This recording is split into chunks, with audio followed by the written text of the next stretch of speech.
We all know video killed the radio star, but is AI about to disrupt the telecom industry? Welcome to the Commercial Pulse update for February the 10th, 2026.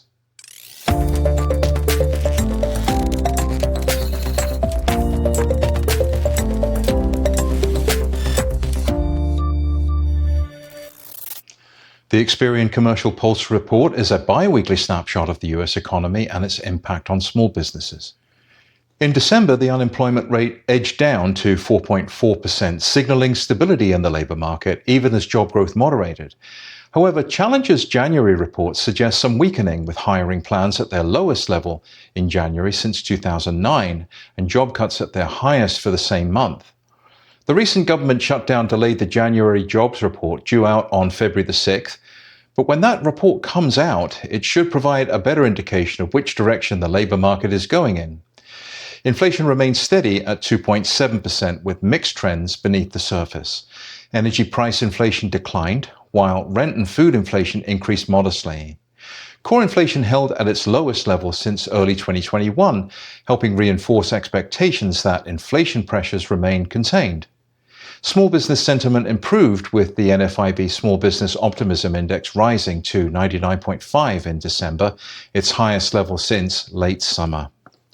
And at the same time, consumer sentiment climbed to 56.4 in January, signaling improved confidence, even though sentiment remains well below levels at the same time last year. Taken together, these conditions support the Federal Reserve's decision to hold interest rates steady at its January meeting, offering some consistency for credit markets heading into early 2026.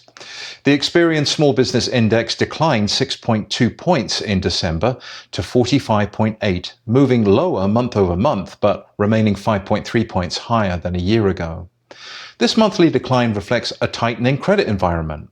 We're seeing higher delinquency rates, rising balances, and reduced credit activity, all signals that lenders are becoming more cautious. That said, the broader economic environment remained relatively stable. Improved optimism among both consumers and small businesses suggests confidence is holding, even as access to credit becomes more selective. For chief risk officers and risk leaders, this combination points to a market where risk differentiation matters more than ever. The telecom sector has already lived through one massive disruption, the shift from analog to digital. And that transformation reshaped business models, workforce needs, and industry structure. Today, AI appears to be the next wave of disruption. According to a recent IBM survey of communication service providers, 91% of respondents believe AI will significantly reduce the number of personnel required as core functions like network management and customer service become increasingly automated. At the same time, the industry continues to consolidate. While global telecom mergers and acquisitions activity fell 37% in 2025, the Americas saw two strong years of deal-making, $78 billion in 2024 and $62 billion in 2025. This consolidation has contributed to a 27% decline in the number of private telecom establishments in the US since the 2009 peak. In wireless communication, mergers have resulted in just three dominant players: Verizon, T-Mobile, and AT&T. From a credit perspective, telecom businesses behave differently than many other industries. They tend to seek credit more frequently, with commercial inquiry activity remaining stable since 2021. However, the average line of credit amount has dropped sharply, down 52% since 2019, compared to a 42% decline across all industries.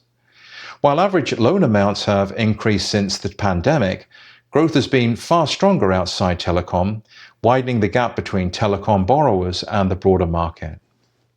Utilization patterns also stand out. Telecom utilization declined more sharply during the pandemic and has since recovered, but stabilized between 30 and 35%, despite smaller credit lines.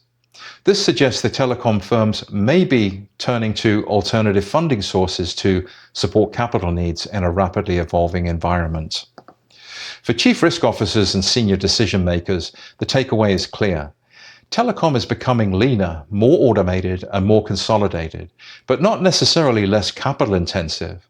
AI-driven efficiency may reduce operating costs, but ongoing investment in infrastructure, spectrum, and technology continues to pressure balance sheets. And that makes data-driven credit decisions, industry-specific benchmarking, and forward-looking risk analytics crucial when working with companies in this sector. And there's a lot more on the evolving telecommunications industry in this week's report, so be sure to subscribe.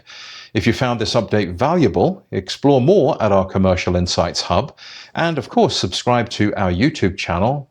And if today's insights sparked ideas about how insights on small business like this can drive your business forward, reach out to your Experian account team. And last, remember to keep informed to stay ahead, and I'll catch you on the next one.